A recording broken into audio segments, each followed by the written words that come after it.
नमस्कार, वंदे मातरम। मैं हूं श्यामगिरी। आप देख रहे हैं हमारा चैनल मुद्दा भारत का। मुद्दा भारत का यानी मुद्दा आपका। आज मैं अपने मुद्दा में बात करूंगा कि लोकसभा का जो विशेष सत्र बुलाया गया है आखिर में किस लिए बुलाया गया है, क्योंकि विपक्ष भी यही जानना चाहती है कि विशेष सत्र जो बुलाया गया है, लेकिन हमें बताया नहीं गया है कि किस विषय पर विशेष सत्र बुलाया गया है। इसी पर हम चर्चा करेंगे। हमारे साथ में राजनीतिक विश्लेषक सुभाष काले जी, सीनियर एडवोकेट भी हैं। हम जानेंगे कि जो 4 दिन का अधिवेशन है 18 तारीख से लेकर 22 तारीख तक लोकसभा का, उसमें जो है 5 दिन का है शायद, मेरे ख्याल से 5 दिन का जो अधिवेशन है विशेष सत्र का, उसमें किस तरह का क्या क्या उसमें आने वाले, क्या यूसीसी आने वाला है, समान नागरिक कायदा, या भारत को देश अपने इंडिया को भारत बनाने का चर्चा है, और तीसरा है कि जो वन नेशन वन इलेक्शन की भी चर्चा जोरों में है कि ये भी लागू किया जा सकता है, क्योंकि इसके ऊपर विशेष नीति बनाई गई है, कमेटी बनाई गई है। और चौथा है महिला आरक्षण बिल।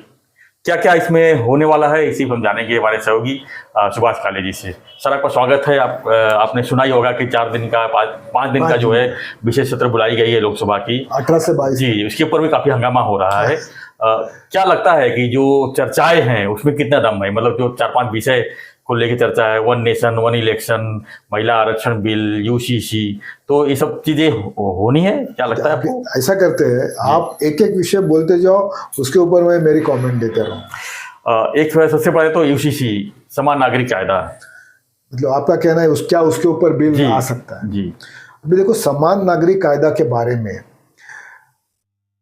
सब लोगों का कॉन्शियसनेस, मतलब सबका विचार लेकर जी, और उसके बाद वो समान नागरिक कायदा इस देश में लागू करने की बात हो रही है। जी, अभी तक यूनिफॉर्म सिविल कोड के बारे में कई कमेटियां अपॉइंट हुई है। आज भी एक कमेटी वर्किंग कर रही है, और अभी तक फाइनल ड्राफ्ट, जिसको हम बोलते हैं कि भाई ये हमारा समान नागरिक कायदा का फाइनल ड्राफ्ट है, और इसके ऊपर बहस होगी लोकसभा में, और बाद में ये कानून पारित होगा। तो अभी तक वो हुआ नहीं जी। ये समान नागरिक कायदा के ऊपर ये कैसा होगा, उसमें क्या क्या कलम होंगे, उसमें क्या क्या लिखा जाएगा, उसका इफेक्ट क्या होगा, कौन से रिलीजन को क्या इफेक्ट होगा, कौन से जाति को क्या इफेक्ट होगा, पूरे हिंदुस्तान में उसका एग्जैक्टली क्या रिपलिकेशंस होंगे, इसकी सब स्टडी, इसका सब अभ्यास चालू है। और ये सब होने के बाद ही मेरे हिसाब से समान नागरिक कायदा लोकसभा में लाया जाएगा, तब तक ये लाया नहीं जाएगा। इसलिए मेरा कहना ये है कि ये आने वाले 18 तारीख के विशेष लोकसभा अधिवेशन में समान नागरिक कायदा आने वाला है, मतलब उसके ऊपर विचार नहीं किया जाता, नहीं होगा। दूसरा विषय सर, भारत जो अब देश को, अपने देश के नाम को लेकर काफ़ी मुद्दा गर्म है। G20 में भी काफ़ी इसको लेकर भी विपक्ष ने हंगामा किया। अब उनका कहना है कि हमने इंडिया पक्ष बनाया, तो उसको लेकर जो है जो मोदी सरकार है इसको इंडिया ही खत्म करना चाहती है देश से, यानी भारत नाम ही रखना चाहती है। क्या इसके ऊपर भी कायदा कुछ आ सकता है? अभी ये जो मुद्दा है जी, हमारे घटना में, यानी कि हमारे कॉन्स्टिट्यूशन में पहले ही लिखा हुआ है चैप्टर 1 में कि इंडिया दैट इज भारत। मतलब कॉन्स्टिट्यूशन ने 2 नाम दिए हैं अभी, एक तो इंडिया है और दूसरा नाम है भारत। तो या ये 2 में से कौन सा नाम मैं इस्तेमाल करूं, ये मेरी मर्जी है। अगर भाई इंडिया, इसीलिए भारत पेट्रोलियम है, इंडियन ऑयल है ना, इंडियन एयरलाइंस है, और भारत के नाम से भारत रिफाइनरीज है, ये है भारत रत्न है, भारत रत्न है। तो ये दोनों नाम है आज अपने घटना में, इसलिए भारत का नाम, भारत इस्तेमाल करना गलत है और इंडिया ही इस्तेमाल करना चाहिए। ये जो आग्रह ऑपोजिशन का है वही गलत है। बेसिक उनका प्रेसिडेंट ऑफ भारत को लेकर काफी हंगामा हुआ, उनका बेसिक मुद्दा ही गलत है, क्योंकि ये दोनों नाम आज हमारे ऑलरेडी हमारे कॉन्स्टिट्यूशन में है। अगर मैं चाहता हूं भारत इस्तेमाल करूं तो मैं भारत इस्तेमाल कर सकता हूं। हो सकता है अधिवेशन में चर्चा करके इंडिया नाम ही समाप्त कर दिया जाए। नहीं, इसे वही बात है कि अभी ये बात दोनों नाम क्यों आए।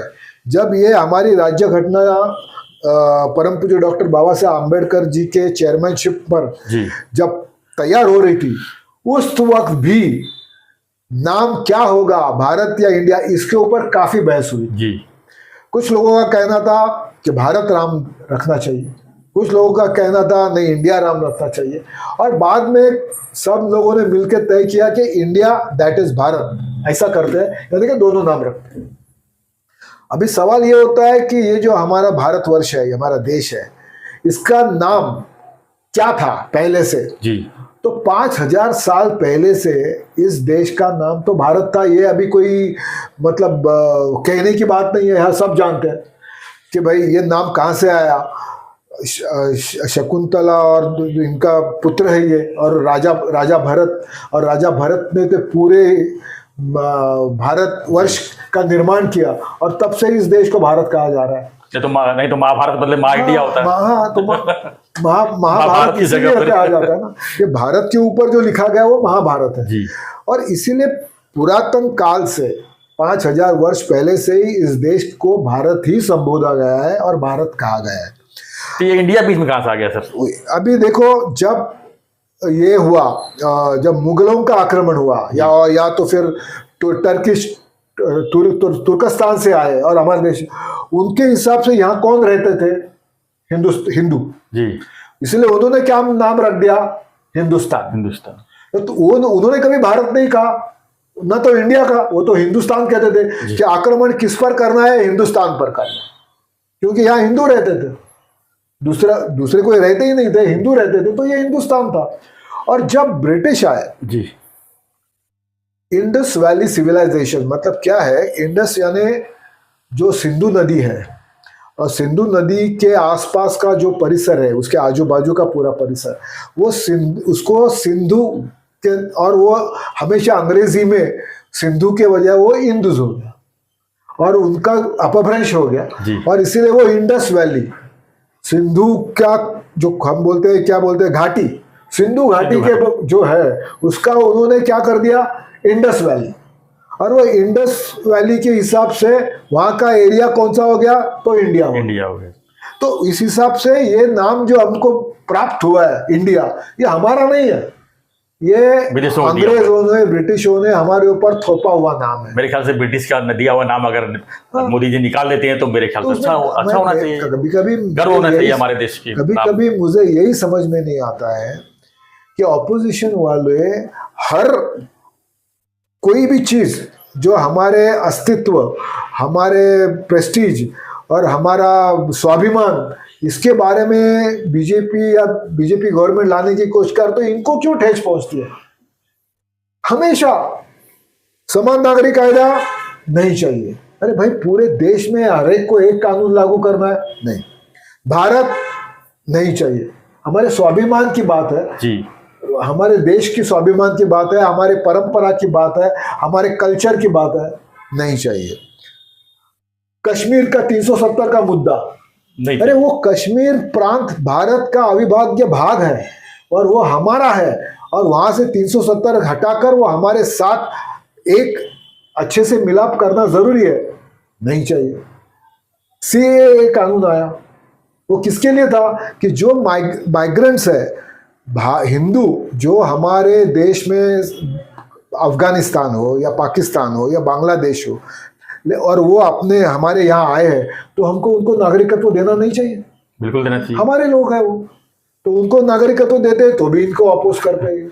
तो मतलब बांग्लादेशी इलीगल रूप से आके यहाँ पर लीगल बन जाएंगे, वो चलता है। तो इसका मतलब ये हुआ कि हमारे देश की अस्मिता, हमारे देश की संस्कृति, हमारा देश का बड़प्पन के बारे में कोई भी मुद्दा मोदी सरकार या भारतीय जनता पार्टी सरकार लाती है, तो ये ऑपोजिशन वाले हमेशा उसको अपोज करते हैं। जो चीज एक्चुअली जब 60 साल तक कांग्रेस की सरकार थी, अगर वो ये मुद्दा लाते तो उल्टा अच्छा होता जी, उनको क्रेडिट मिलता। बिल्कुल, लेकिन उन्होंने नहीं लाया, लाने भी देना नहीं है उनको लाना। मतलब देखो, वो थोड़ा अगर सोचते ना, जब ये हमारी राज्य घटना तैयार हुई, डॉक्टर बाबा साहेब आम्बेडकर जैसे नेता थे, पंडित जवाहरलाल नेहरू जैसे नेता थे, वल्लभ भाई पटेल जैसे बड़े बड़े नेता, और ये देखो, ये कॉन्स्टिट्यूशन अपने आप नहीं बना है, उसके ऊपर एक बड़ी टीम ने काम किया है, कभी 100 के ऊपर लोग थे, इंटेलिजेंट इंटेलेक्चुअल्स थे और ये सब बहस,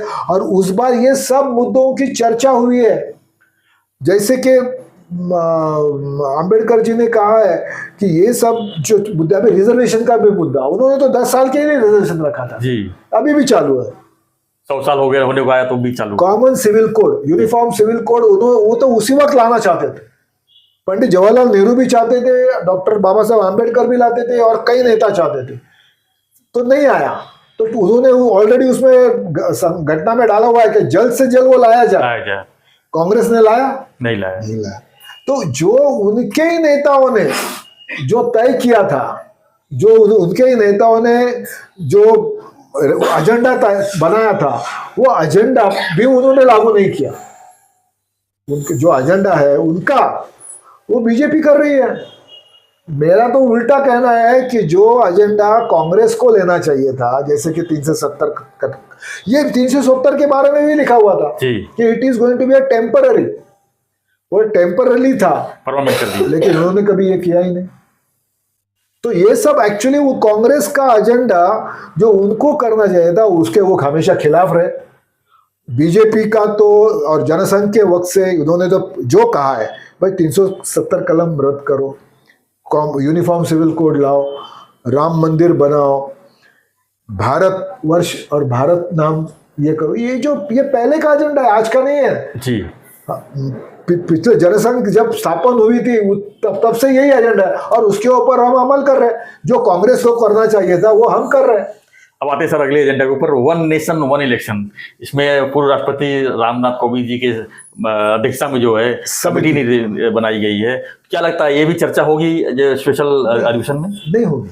इसका कारण ये है कि 1 नेशन और 1 इलेक्शन में रामनाथ, हमारे माजी राष्ट्रपति रामनाथ कोविंद, इनके अध्यक्षता में ऑलरेडी कमेटी हुई है। उस कमेटी का अभी अभ्यास होगा। उस कमेटी उसके ऊपर डॉक्यूमेंटेशन करेगी, प्रेजेंटेशन बनाएगी और उसके बाद जब वो प्रेजेंट करेगी लोकसभा में, तब जाकर उसके ऊपर चर्चा होगी। इसके लिए 1 नेशन 1 इलेक्शन, ये अधिवेशन जो है 18 तारीख का, उसमें नहीं आने वाला। अब चौथा अगला जो मुद्दा है, महिला आरक्षण का, जो 33% की जो रिजर्वेशन की बात हो रही है, महिला सुरक्षा के ऊपर जो बात हो रही है, क्या इसके ऊपर भी चर्चा होगी, इसके ऊपर भी बहस होगी? ये नया मुद्दा नहीं है जी। आज हम देखते हैं कि पंचायत समिति से लेकर महापालिका तक सब जगह 50% है। 50%, पहले 33% था, अब 50%, बाद में अभी 50% हो गया। तो महिला आरक्षण ऑलरेडी विधानसभा और लोकसभा छोड़ के सब जगह लागू है। अभी विधानसभा और लोकसभा में लागू करने के लिए बिल लाया भी गया था, लेकिन उस वक्त समाजवादी पार्टी हो, बहुजन समाज हो, लालू जी की पार्टी हो, सब ने विरोध किया, इसीलिए वो मुद्दा पीछे हट गया। अगर अब ये लाना है तो जो सरकार, जो भी अभी भारत बीजेपी की सरकार है, तो उनको सबका कॉन्शियस लेना पड़ेगा। सब पार्टियों को बताना पड़ेगा कि ये कैसे ज़रूरी है, क्या हो सकता है, इसके ऊपर एक बहस होनी चाहिए और वो बहस होने के बाद ये मुद्दा लागू किया जाएगा। इसीलिए मेरा आज के ये कहना है कि 18 तारीख के अधिवेशन में आने वाला नहीं। तो आखिर में सर 18 तारीख के अधिवेशन में होगा क्या 5 दिन, ये बताइए। तो क्योंकि विपक्ष को भी इससे अनजान है, बाकी लोग भी अनजान है, लोग जानना चाहते हैं आखिर क्या हो सकता है। 5 दिन आखिर विशेष सत्र बुलाया क्यों गया है? क्या नया जो लोकसभा बना हुआ है हाउस, उसके ओपनिंग के लिए खाली बुलाया गया है 5 दिन? नहीं। मतलब इसका मतलब ये हो गया कि आपने जो 4 मुद्दे निकाले थे, जो आज काफी हॉट है जी, पूरे मीडिया में उसकी चर्चा है, तो मैंने तो कह दिया कि चारों नहीं होगा। तो होगा क्या आखिर? होगा क्या? अधिवेशन क्यों बुलाया गया? तो मेरा अपना ये कहना है कि एक तो नए संसद भवन का उद्घाटन है और उस उद्घाटन में पहला सत्र वहां पे हो, ये तो एक मुद्दा होगा जी।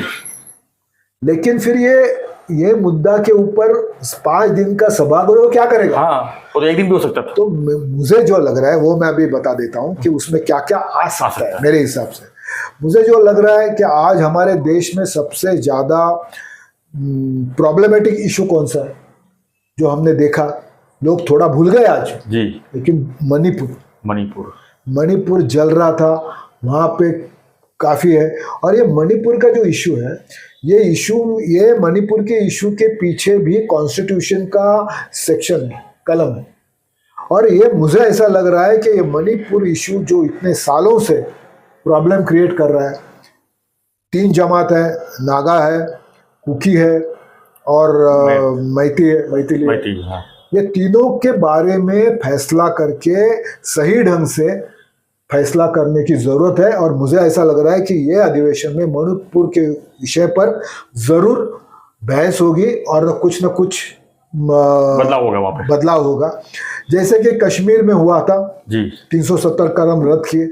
मणिपुर में भी कुछ ऐसी बातें हैं कि मैथिली लोग वहां पे जमीन नहीं ले सकते जहाँ पे कुकी लोग माउंटेन में रहते हैं। ये सब जो घालमेल वहां पे है, वो क्लियर करने की जरूरत है। हो सकता है कश्मीर जैसे लद्दाख केंद्र शासित प्रदेश हो गया, वैसे मणिपुर का कुछ भाग जो बॉर्डर पे है, म्यांमार के बॉर्डर वगैरह, वो केंद्र शासित प्रदेश हो सकता है। तो ये मणिपुर ये एक इशू मुझे लग रहा है। दूसरा, मुझे एक इकोनॉमिकल आर्थिक विषय पर शायद कोई ठहराव आएगा, जहां पर अभी जो सबसे ज्यादा बात चल रही है हमारी मेक इन इंडिया है, और जो आज इकोनॉमिकली जो हम प्रगति कर रहे हैं भारत देश, आज सब पूरे जगत में रिसीजन है, सबको प्रॉब्लम्स है, फिर भी हमारी economy day by day strong होती जा रही है। वो इकोनॉमी को और स्ट्रांग करने के लिए कोई तो आर्थिक धोरण, इकोनॉमिकल एक ठहराव आ सकता इकोनॉमिक्स के बारे में, जो टैक्सेशन के बारे में होगा, और वो टैक्सेशन के बारे में आने वाला कुछ जो ठहराव है उसका इफेक्ट ऐसा होगा कि हमारी इकोनॉमी काफी जोर से उसको चालना मिल सकती है। ऐसा कुछ हो सकता है, ऐसा मुझे लग रहा है। सर, लोकसभा के चुनाव जो है अब तारीख भी लगभग नजदीक आ रही है, मेरे ख्याल से उसके पहले का ये लास्ट अधिवेशन होगा, तो ऐसा कुछ निर्णय होगा जो कि पब्लिक फेवर में हो सकता है?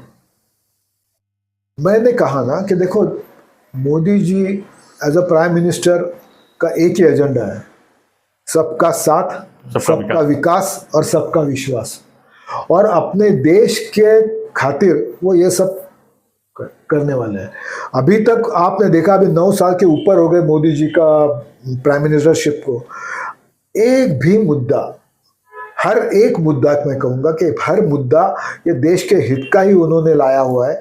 और वो कितना भी कठिन हो, कितना भी उसको विरोध हो, लेकिन वो लाते हैं।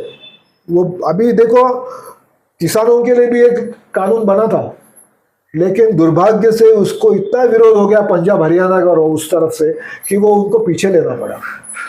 मुझे ऐसा लगता है कि उस विषय में भी संशोधन होगा। हो सकता है इस अधिवेशन में दुरुस्त, उसमें से कुछ मुद्दे दुरुस्त करके उसके बारे में एग्रीकल्चर स्पेशल, जैसे मैंने भी बोला आपको कि इकोनॉमिक्स है, बढ़ोतरी इकोनॉमिक को बढ़ती दे, वैसे एग्रीकल्चरल फील्ड में कुछ परिवर्तन लाने की जरूरत है। और हो सकता है कि उसके बारे में भी अधिवेशन में कुछ आ सकता है। धन्यवाद सर। तो हम इसी चर्चा कर रहे थे कि जो 5 दिन का विशेष सत्र बुलाया गया है लोकसभा का, क्या हो सकता है, क्या नहीं हो सकता है, क्या चर्चा है, उसी में बहस हो सकती है। तो आपने सुना होगा, सुभाष काले जी थी, सीनियर एडवोकेट और राजनीतिक विश्लेषक हैं। तो जो इस तरह से उन्होंने बताया, उससे हिसाब से आपको क्या लगता है, आप भी अपने कमेंट बॉक्स में अपनी चर्चा लिख सकते हैं। और हमारे चैनल को अगर सब्सक्राइब नहीं किया है तो सब्सक्राइब कीजिए, बने रहिए हमारे साथ, देखते रहिए हमारा चैनल। और दिल्ली अभी दूर नहीं है, बिल्कुल 4-5 दिन के बाद अधिवेशन चालू हो रहा है। यस जो होगा सामने आएगा, लेकिन जो हमारा चर्चा है ये कितना वाजिब था, आप जरूर लिखिए हमें, और बने रहिए हमारे साथ, देखते रहिए चैनल मुद्दा भारत। धन्यवाद। जय हिंद, जय भारत।